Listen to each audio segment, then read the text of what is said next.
in this neighborhood. You know, you had a booming blue-collar neighborhood, families, everything. And so it was just a joy to live up here at that time. That's the voice of Wes Redd, a Hilltop icon graduating from West High School in '74 and father of former professional basketball player Michael Redd.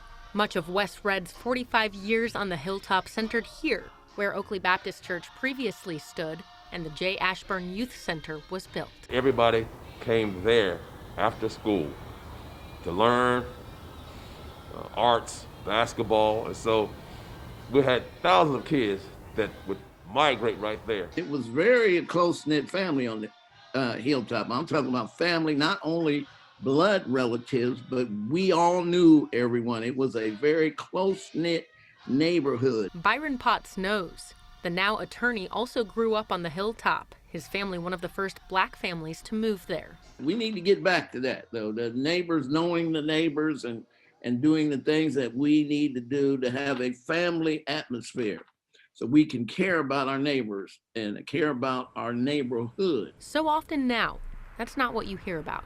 When you have people with lower incomes and economic problems, what you have is you have problems with people fighting over money, and that breeds violence and those kind of things. People feel like they've been forgotten. And the thing is, when people feel like they're forgotten, they get angry. To see how we got here, we have to look back.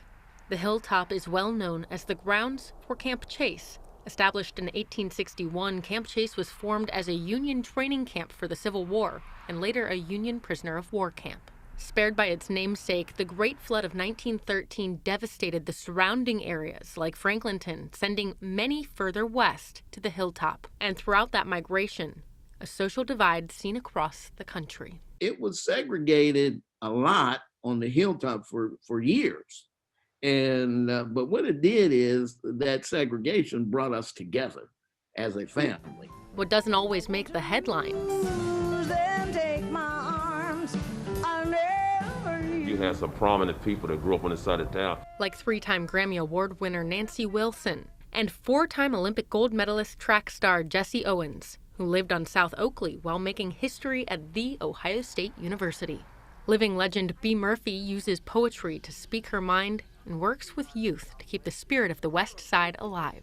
I see no color. I feel no color. I'm colorless for the world to see. Murphy grew up in Burnside, a nearby black community made up of 2 unpaved roads.